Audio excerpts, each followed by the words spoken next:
Hello.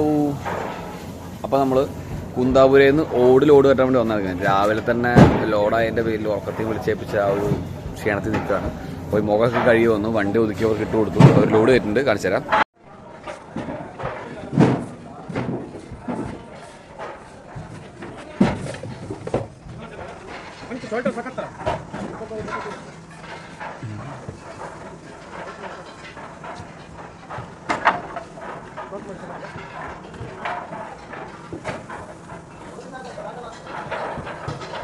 അപ്പോൾ load കയറ്റിൽ അവിടെ തകർത്തി തറക്കുന്നുണ്ട്. നമുക്ക് ആ ക്ഷീണം ഒന്ന് മാറ്റാം, ഒന്ന് പോയി കുളിച്ചേക്കാം. അല്ലെങ്കിൽ ഓടിൻ്റെ ലോഡൊക്കെ അങ്ങ് പോകും. കാരണം എന്താ വെച്ച് കഴിഞ്ഞാൽ ഇത് നമ്മുടെ വണ്ടിക്ക് ആദ്യമായിട്ട് നമ്മൾ 14 ടൺ ലോഡ് കയറ്റാൻ പോണേ. ലോക്കൽ ഓടുമ്പോൾ കുഴപ്പമില്ലാത്തതുകൊണ്ട് 14 ടൺ ലോഡ് ഉണ്ട്. 16,600 ഓടുണ്ട്. കോട്ടയം കഞ്ഞിക്കുഴിയാണ് ലോഡ്. അപ്പോൾ ലോഡ് കയറ്റുക, ഉച്ചയാകുമ്പോഴത്തേനും പുറപ്പെടുക, നൈറ്റ് പടയ്ക്കുക, രാവിലത്തേക്ക് കഞ്ഞിക്കുഴി എത്തിക്കുക. അപ്പോൾ പോയി കുളിച്ചിട്ട് വരാം. ബൈ.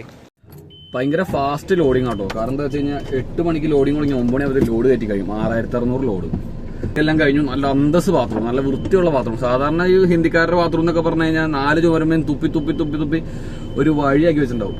അത് നല്ല ബാത്റൂമായിരുന്നു. നല്ലോണം കുളിച്ച് പല്ല് വെച്ച് ഡ്രസ്സ് ഇന്നലെ വൈകുന്നേരം ഇട്ടത്, അതുകൊണ്ട് മാറിയില്ല. പിന്നെ എന്താ പറയുക, ഒരു ചാവടിക്കാതെ വിചാരിച്ചു, വിശക്കുന്നുണ്ട്. നമ്മൾ ലോഡ് കയറ്റി പുറപ്പെട്ടു വിട്ടാണ്. അപ്പോൾ ആ ജസ്റ്റ് മേളിൽ കൂടെ ഒരു നമ്മുടെ ലോക്കൽ പാ, വലിയ കട്ടിയൊന്നും ഇല്ലാത്തൊരു പായിട്ട് ബെൽറ്റും കാറൊക്കെ ഇട്ട് നല്ല കെട്ടും കെട്ടിയിട്ട് പുറപ്പെട്ടുണ്ട്. കോട്ടയത്ത് ഫ്രണ്ട്സ് അസോസിയേറ്റ്സ് എന്ന് പറഞ്ഞിട്ടൊരു ടീമിനാണ് നമ്മൾ ഓട് കൊണ്ടുപോകണേ. അവര് വിളിച്ചിട്ട് രാവിലെ 7 മണിയാകുമ്പോഴത്തേനും എത്തിക്കാൻ പറഞ്ഞിട്ടുണ്ട്. നമ്മളപ്പോൾ ഇവിടുന്ന് പുറപ്പെട്ടിട്ടുണ്ട്. നമുക്ക് അവിടെ 500-570 കിലോമീറ്റർ ഉള്ളൂ. ഓടിയെത്തും, ഭക്ഷണം എല്ലാം കഴിച്ച് സമാധാനത്തിൽ പോവുക. വണ്ടിക്ക് ഇപ്പോൾ ഒരു 4.8 മൈലേജ് നോക്കി ഓടിക്കണേ. ലോക്കൽ ഓടുമ്പോൾ എക്സ്പ്രസ് ഓടണം, ചവിട്ടി പിടിച്ച് പോയി കഴിഞ്ഞാൽ ഒന്നും ബാക്കി ഉണ്ടാവില്ല. ഒരു ടണ്ണിന് നമുക്ക് 1,900 രൂപയാണ് പറഞ്ഞേക്കാൻ കേട്ടോ. 2,000 രൂപയും 1,900 രൂപയും 1,950 ഒക്കെ കിട്ടാറുണ്ട്. ഓരോ ടൈമിനനുസരിച്ച് മാറ്റി മറിച്ചൊക്കെ കിട്ടും. ഇതിൽ പിന്നെ എന്താ പറയുക, ബ്രോക്കറാശ് ഒരു 800 രൂപ ബ്രോക്കറാശ് കൊടുത്തിട്ടുണ്ട്. കയറ്റുകൂലി ഒരു 300 രൂപ കൊടുത്തിട്ടുണ്ട്.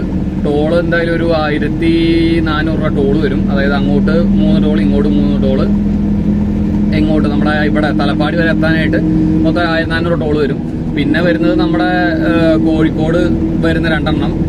പിന്നെ നമ്മൾ തൃശ്ശൂർ കൂടിയല്ല പോകുന്നത്, നേരെ വടക്കൻ പറവൂരുണ്ടല്ലോ, അവിടുന്ന് നേരെ നമ്മൾ ആ എറണാകുളം റൂട്ട് കയറി അങ്ങനെയാണ്. കോട്ടയം ടച്ച് ആവാതെ എറണാകുളം തൃശ്ശൂർ ടച്ച് ആവുകയില്ല, നമ്മൾ അങ്ങനെ ആ തീരദേശ ഹൈവേ പിടിച്ചാണ് പോകുന്നത്. അങ്ങനെയാണ് വഴിയും കാര്യങ്ങളും കേട്ടോ. നമ്മുടെ കേരളത്തില് കളിമണ്ണ് എടുക്കാൻ പാടില്ലാത്തതുകൊണ്ട് ഇവിടെ കർണാടകയിലാണ് ഇപ്പൊ ഫുള്ള് കളിമണ്ണും ഓടും കട്ടയൊക്കെ ആയിട്ട് ഇത് വരുന്നത്. ഇത് കണ്ട, ഇതും നമ്മുടെ പോലെ തന്നെ ഒരു ലോക്കൽ ഓടുന്ന ഓട് കമ്പനിയുടെ വണ്ടിയാണ് കേട്ടോ. കേരളത്തിലില്ല ഇപ്പൊ സത്യം പറഞ്ഞാൽ, തീരെ കുറവ്. നമ്മുടെ ആമ്പല്ലൂരൊക്കെ ഉണ്ടായിരുന്നു ഓട് കമ്പനി, കട്ട കമ്പനിയും ACA കമ്പനിയൊക്കെ ആയിട്ട് ഉണ്ടായിരുന്നു. ഇപ്പൊ തീരെ കുറവായതിന്റെ പേരിൽ ഒക്കെ ഇവിടുന്ന് പോകണമെന്ന് ആലോചിച്ച് നോക്കി. ഇവിടുന്ന് 6 വീലിനും 12 വീലിനൊക്കെ ആയിട്ട് ഒരുപാട് കേരളത്തിൽ ഇപ്പോൾ കിട്ടുന്ന ഏകദേശം മുഴുവൻ ഓടും കർണാടകയിൽ തന്നെ വരുന്നതാണ്. ഇത് കോട്ടയം ഭാഗത്തോട്ടാണ് ഓട് കൂടുതലായിട്ട് പോകുന്നത്. കാരണം എന്താ വെച്ച് കഴിഞ്ഞാൽ അവിടെ ഇപ്പോഴും വീട് പണിയുമ്പോൾ നമ്മളവിടെയൊക്കെ ഡ്രസ് അടിക്കുക ചെയ്യുക, ഇരുമ്പിന്റെ ഷീറ്റ് അല്ല, അവിടെ ഷീറ്റ് അടിക്കലേ ചെയ്യുക. അവിടെ എന്ന് പറഞ്ഞു കഴിഞ്ഞാൽ ഒട്ടുമിക്ക വീടുകളുടെ മേളില് മറ്റേ ഗോപുരം പോലെ സെറ്റ് ചെയ്ത് അതിൽ ഓട് വെക്കുക ചെയ്യുക. തണുപ്പും കിട്ടും, പിന്നെ ഒരു ഭംഗിയുമാണ്. അവിടേക്ക് അച്ചായന്മാരുടെ ഏരിയ കൊണ്ട് എന്തോ അവിടെ ഓടാണ് വെക്കുന്നത് ഏറ്റവും കൂടുതൽ. ബാക്കിയുള്ള ഇപ്പൊ ഈ ഓടിന്റെ ലോഡ് പോകുന്ന ഫുള്ള് കോട്ടയം, പത്തനംതിട്ട ആ ഭാഗത്തോട്ടാണ് പോവുക. അവിടേക്കാണ് വീടുകളിൽ മേളില് ഓട് വെക്കണത്. നാളെ ഞങ്ങൾ ചെല്ലുമ്പോൾ കാണിച്ചു കേട്ടോ, ഒരുപാട് വീടുകൾ കാണാൻ പറ്റും മേളില് മേൽക്കൂര ഓട് മേഞ്ഞേക്കണത്. നമ്മുടെ തൃശ്ശൂരില്ല, വേറെ ഒരു നാട്ടിലും കാണില്ല. അവിടെ തണുപ്പ് മെയിൻറ്റെയിൻ ചെയ്യാൻ വേണ്ടിയാണ് അവര് പറഞ്ഞത്. കാരണം ഞാനിപ്പോ നമ്മുടെ പഴയ ലോറി ഉണ്ടായിരുന്നപ്പോ ലോഡ് കയറ്റുമായിരുന്നു. അപ്പോഴും പൊക്കോണ്ടിരുന്നത് മൊത്തം കോട്ടയത്തോട്ടാ. കോട്ടയം ഇല്ലെങ്കിൽ ഈ പറഞ്ഞ പോലെ കാഞ്ഞിരപ്പള്ളിയോ മൊത്തം ആ ഒരു ഏരിയയിലേക്ക് തന്നെ പോവാം. മാഹി എത്തി. മാഹിന്ന് ഫുൾ ടാങ്ക് ഡീസലാക്കിയിട്ടുണ്ട്. അണ്ണാക്കുവരെ അടിച്ച് നിറച്ചിട്ടുണ്ട്. ഒരു 190 ലിറ്റർ ഡീസൽ കയറി. കാരണം നമ്മൾ മാക്സിമം വറ്റിച്ചിട്ടാണ് കൊണ്ടുവന്നത്.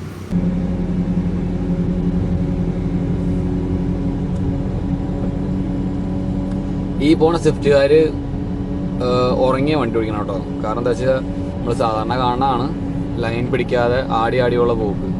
നോക്കി പോണാണ്ടോ.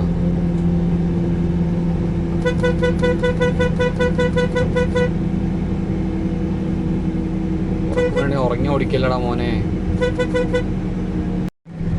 ഉറക്കമാണോ അതോ കള്ളുമ്മയാണോ പോകണം, കള്ളു കുടിച്ചിട്ടാണോ പോകണമെന്ന് അറിയത്തില്ല. എന്തായാലും വണ്ടി നല്ലതായിട്ട് വീശുണ്ട്. ഈ ഹൈവേ ആണെങ്കിൽ കൂടെ വളവ് വരുമ്പോൾ വണ്ടി കയ്യിൽ നിന്ന് നിൽക്കണില്ല. ഞാൻ കുറച്ച് നേരമായി പിന്നാലെ കിടന്ന് ഹോൺ അടിച്ചുകൊണ്ടിരിക്കണം.